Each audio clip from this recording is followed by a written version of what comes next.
Alright guys, so a little bit of a time warp here. I actually forgot in this video to show you guys the fashion frame for my Limbo layout, so I'm going to go ahead and do that before I actually start up in my regular fashion. So basically what I've got is the Aurealos helmet for Limbo. It's the 10 Gen one. It's the only 10 Gen one right now.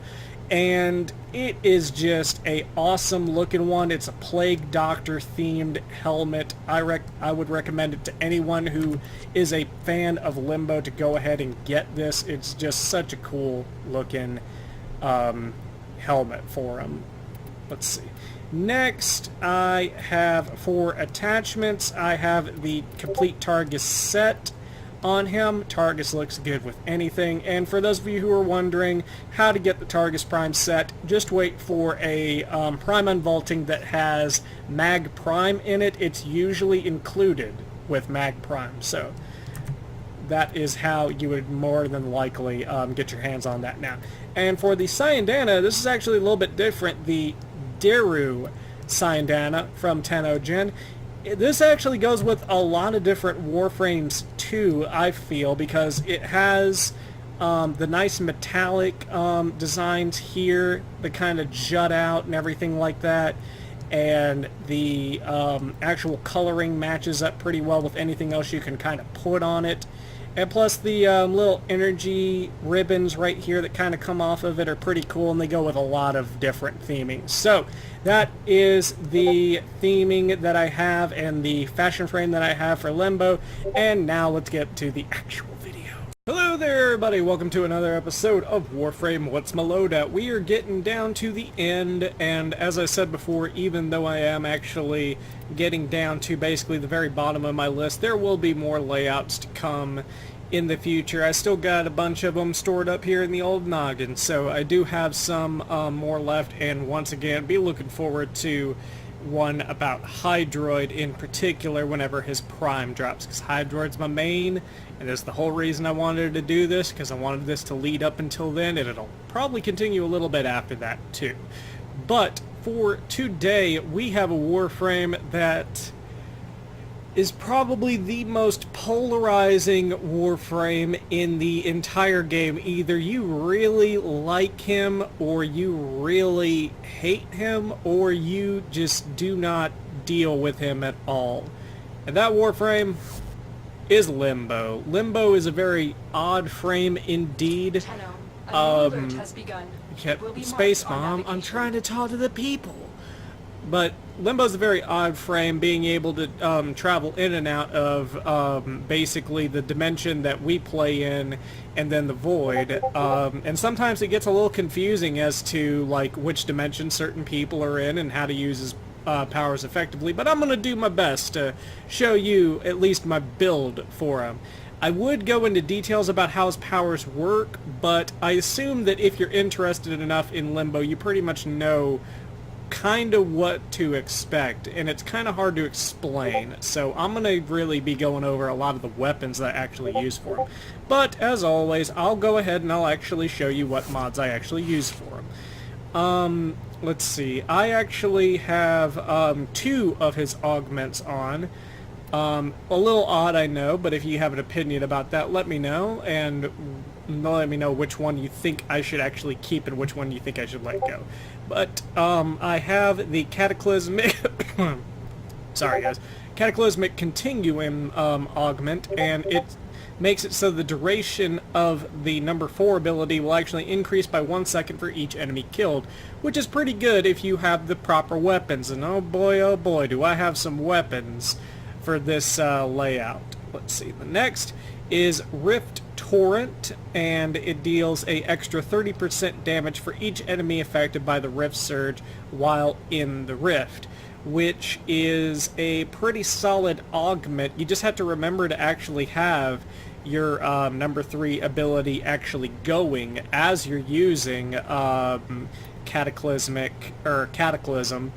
And I think you could actually combo the 2 up pretty well, in my opinion. If you're going to do more damage, then obviously you're going to kill stuff faster, which you're going to be able to increase the duration of more. So yeah, I think it all kind of works together like fairly well, in my opinion. But I have Energy Siphon because I want to have as much energy as possible whenever I am using Limbo. So having an innate energy regen is good. I do have the Zeneric School on my Tenno, so that's also a bonus. Whenever I get a full focus meter, I get another bit of energy regen throughout the entire mission, so that's cool too. Let's see, I have Continuity, looking forward to hopefully Prime Continuity here pretty soon. Ability duration for both his 3 and his 4 are both pretty essential in my opinion. Even if you have this, having time to actually kill enemies and then get the duration up through this augment mod is pretty good. Intensify, just overall goodness for any one of his abilities. Honestly, I pretty much use 3 and 4, to be honest. I don't really use 2 because 2 gets confusing, and I've been in missions where it just gets really aggravating. But I have Redirection and I have Primed Vigor. The thing about Limbo 2 is that he is very fragile no matter what you really do with him. He only has 65 armor. So, I mean, I would rather invest into shield. You guys can say whatever you want to really about that. I know that a lot of people have opinions on people really basing their Warframes on shields. If I have a resource that I can actually regain and not have to actually pick up something to regain it through a mission, I think I'm going to pick that resource. Just, that's me personally. You guys may have a different opinion, but yeah, so that's that. Primed Flow, definitely to get that energy pool up. Let's see, 563. Hopefully whenever we actually get our hands on Limbo Prime, they'll actually increase that energy pool even further. Maybe even more shields, more armor, hopefully something to increase his survivability. I remember that Valban actually got a survivability upgrade, a massive one, whenever he came out. So hopefully Limbo gets the same treatment. And he's actually not that far away. He's not gonna be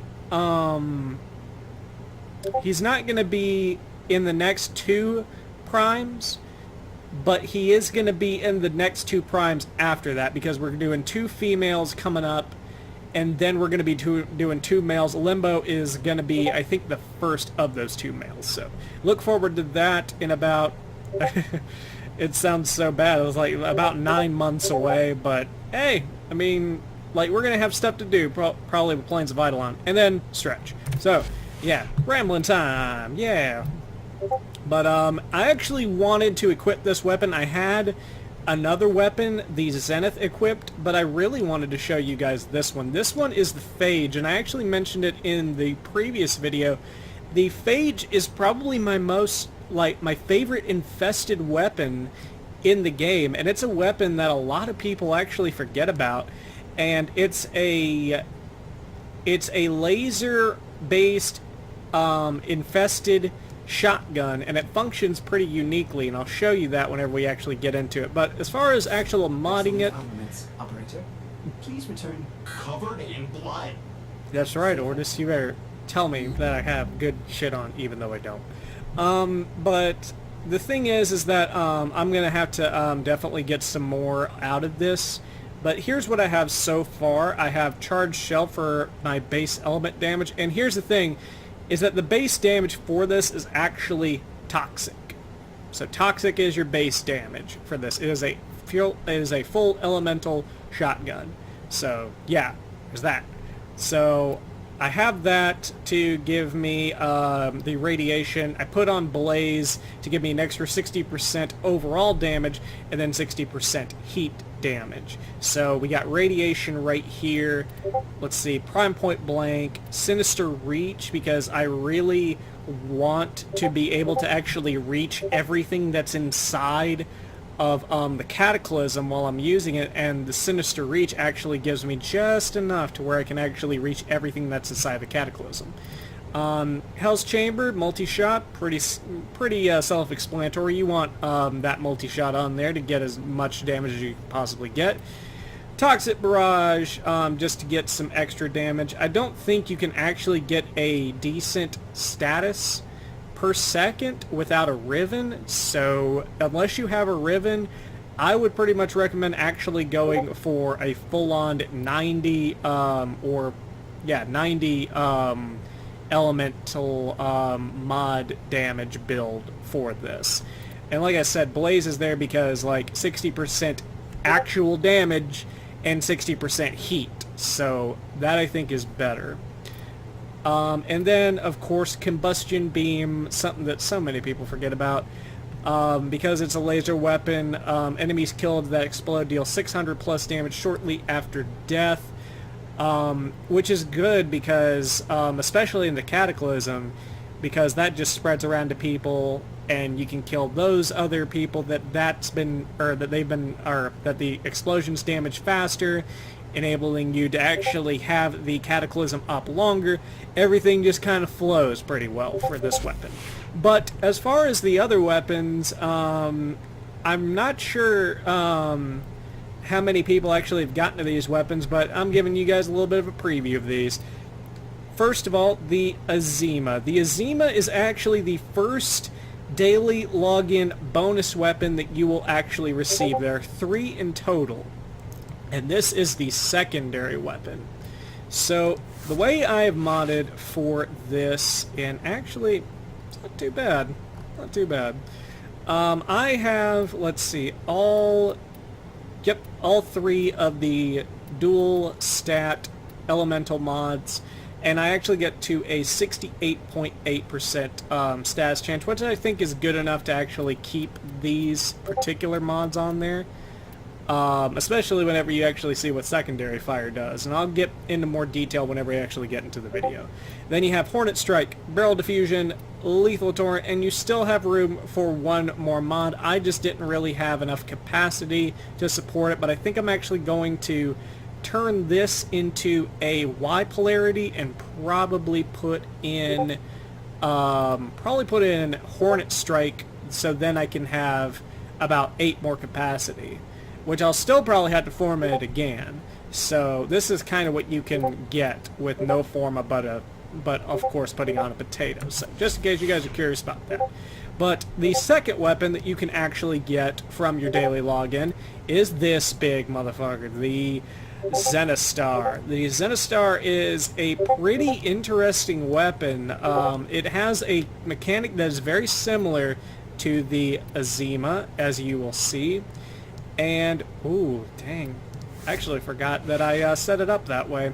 So, the way I have this set up is I actually have Blast and Corrosive. Yes, this is actually a full elemental damage mod, or damage weapon, but it ain't too bad because 85% status chance, and I have Blast as one of my statuses. So that's going to be pretty good, as you guys are going to see. Primed Reach is going to extend the reach of not only the weapon, but its actual special ability. Because, like I said, the Azima and the Zenistar both have special mechanics to them, and I will show you them here in a minute. But we also have Prime Pressure Point. The other 2, yeah, all 4 of the dual stat element mods got Primed Fury for a little bit of attack speed, because you need it a little bit starting off. What the fuck? Hold on, guys. I'm gonna see if something fucked up here. Give me just a second. Alright, guys. I'm back. You know, actually something that I just noticed is I kind of have Berserker on for no reason in particular, because 5% critical chance really isn't a good weapon to use that with, so you know what, I think I'll go ahead and let you guys know what I'm gonna probably wind up doing with this.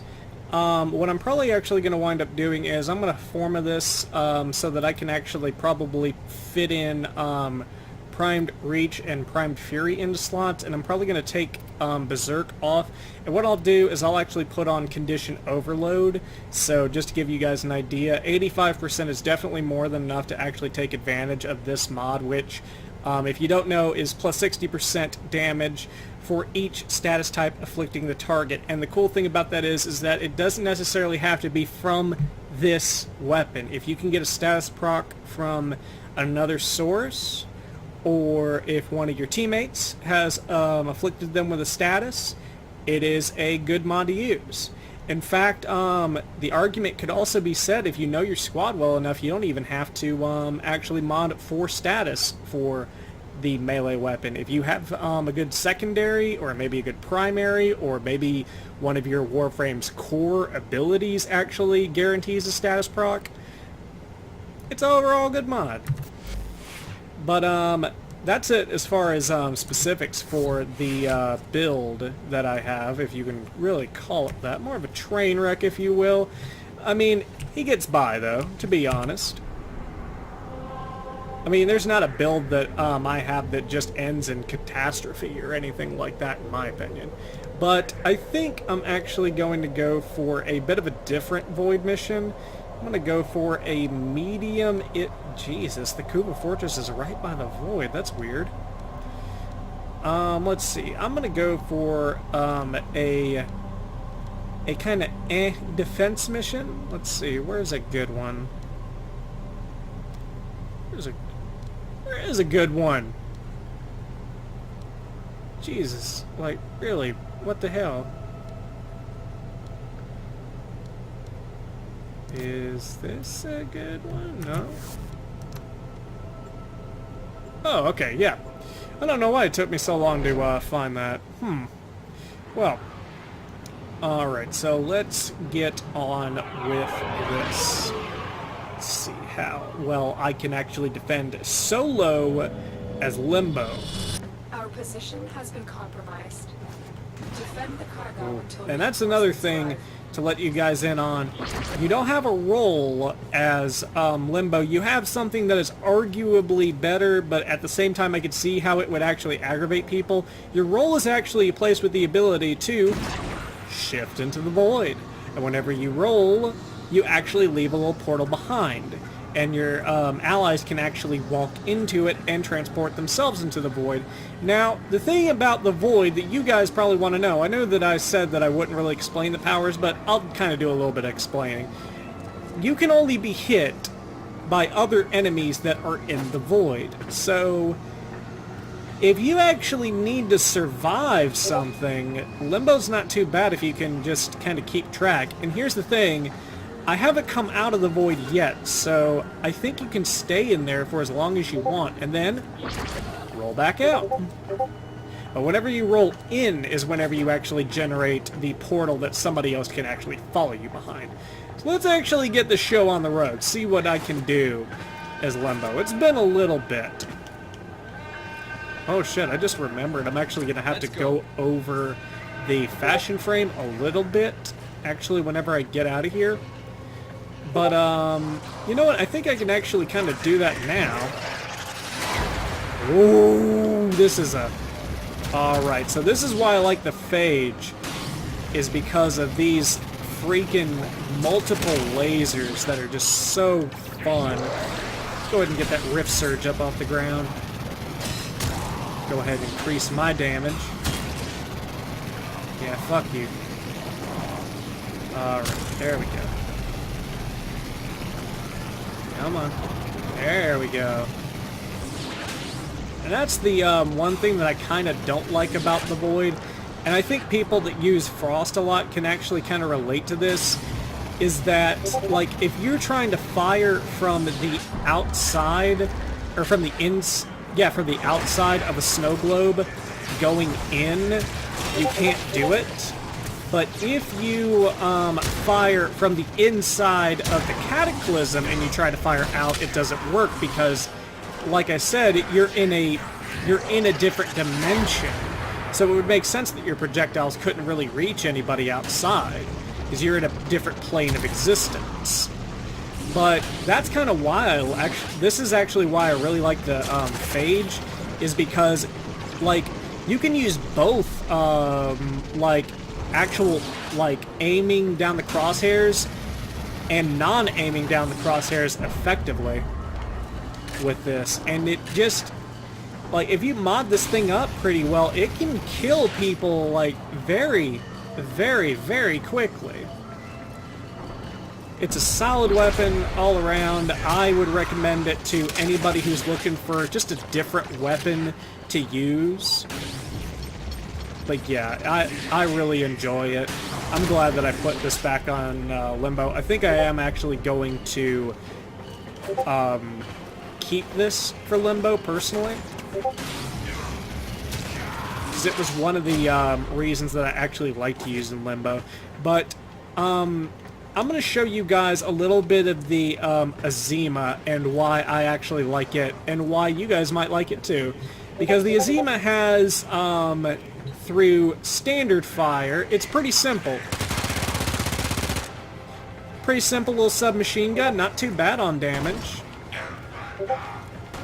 And to give you guys a little bit of an example, like going up against level 31 enemies, if you guys want to kind of scale that and everything like that, get an idea. But yeah, but here's the thing, is that this weapon also has a secondary fire. There it is. It turns into a Beyblade of Death. And the way that it actually works is the more bullets you actually have in the magazine whenever you fire the secondary fire, the longer it'll go. So hypothetically, if you really wanted to, you could just, instead of even using, like, the primary fire at all, you could just use this as a defensive weapon and just, whoop. Oh, it's gonna get him. Is it? Is it? Is it? Is it gonna? I wanted to get him. I want to get so bad. Oh, I should probably protect this point. There we go. But just imagine all these things like working in tandem together. The Azima inside of the Cataclysm, and also any stragglers who are a little bit stronger than the actual the secondary fire can handle. You can just gun them down with the Phage. And here is the kicker, is that is not all I have as far as options for crowd control for weapons. I also have the Zenistar, and I haven't even shown you what that can do. First of all, what I really like about the Zenistar is it is a heavy blade weapon, so you can actually use the Temple Royale stance. The coolest freaking heavy blade stance in the entire game. And bam! There we go. Alright, so now I'm going to show you the cool thing about the special ability of the Zenistar. If you hold down B or your melee button, bam! Just, oh my god, it just ragdolled the crap out of them. That's amazing! And the cool thing about it is that the duration on this is actually pretty long. I'm not sure if they actually did like a nerf or something to the Zenistar now that I think about it, because it seems like they did. Because I'm not getting as much range out of this weapon. Another cool thing is that even whenever you actually fire off the disc from the Zenistar, the weapon itself still does pretty solid damage. At least in my opinion it does.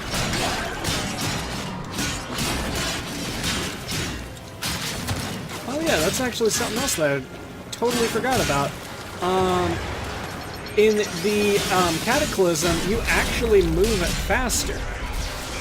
And also something else you can do, you can actually use the Cataclysm as a big defensive blast, pretty much, because as soon as you cast it, anybody that's inside of it is going to get damaged and probably pushed back. So that is an option as far as how to use that blast. I knew for a while I actually wound up using it just kind of as one of those abilities where I would pop it and I would just do damage around me and pop it again, and then it would go away and then cause another explosion.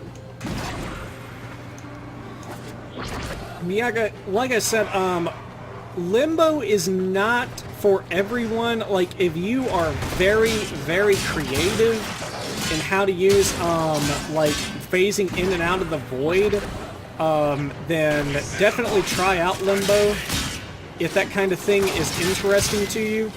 But I can understand why people really don't like him, because sometimes it's a little too much to think about as far as like when you want to get into the void, when you want to go out of the void, when you actually want to use Cataclysm, and when it's really impractical. And I mean, it's got to be frustrating for certain squads too in missions, because I mean, like, just imagine you're trying to coordinate some kind of strategy, and somebody like a Limbo shows up and and uses the Cataclysm around something, and you just don't really want that kind of help. But I mean, of course, if you're playing in a group, you can kind of coordinate that. But if you're just in public or whatever, then, I mean, of course, it's just not as practical, and you just can't really get your point across. There we go. Yeah, get out of here. Really? I thought that... Let's see you guys. Get out of here. You're drunk. Alright. I'm actually really curious. I was mentioning earlier how Limbo will probably be in the next round of male primes that come around the block, and that still is a pretty good bit away. I'm just wondering how they're going to handle designing Limbo Prime, because, like, I have no doubt that it'll be something just really cool and everything. But at the same time, like, I'm just kind of wondering, because for a Warframe that is based on the Void, and whenever you're in the Void, you're just kind of reminded of, like, Prime everything, especially back in the day, whenever that was pretty much how you got anything that was primed, was you just went into the Void. I wonder just how much he's going to change. Like, I fully expect some kind of monocle to be with his Prime version. If there's not a monocle on Limbo Prime, I'm going to be disappointed. Everybody start up a hashtag, monocle for Limbo Prime. I know it's early. I know it's about 9 months early. But dang it, we need to go ahead and get this going. We need to know. Like, we need to let him know that that's how we feel. And bam! Alright. It actually went by pretty well. Only died once. So, yeah, Limbo's pretty solid little defender. But that's going to be it for this video, and not a moment too soon. My voice is getting tired, and I don't know why, but I had a lot of fun with Limbo in this episode. I remember playing him a lot more often. I may start playing him again just because I actually put the phage back on him. But question of the day for you guys: what's a weapon in Warframe that doesn't get used very often that you use and you wish you could sing the praises of to other players? Mine is probably definitely the phage. The phage is just a cool weapon. It's got nice mechanics to it. It's solid for damage, and like it's a weapon that you can either use through the crosshairs, or well, pretty much like the iron sight, you know what I mean, and get some damage out of that. But you can also use it just like firing from the hip and get a lot of use out of it that way too. So that's my pick for a weapon that I wish I could really just sing the praises of everywhere. But let me know what you guys think in the comments below. What's a weapon that's like that to you guys? But thank you guys so much for watching. Don't forget to like, comment, and subscribe. Take a look at the Facebook page as well. That is actually where I actually get a fair bit more of interaction. Like, no offense to anybody who watches the video, doesn't comment or anything like that. I know I need a bigger audience. to actually get a whole bunch of comments. But, you know, whatevs. So, thank you guys. This is Danny signing off.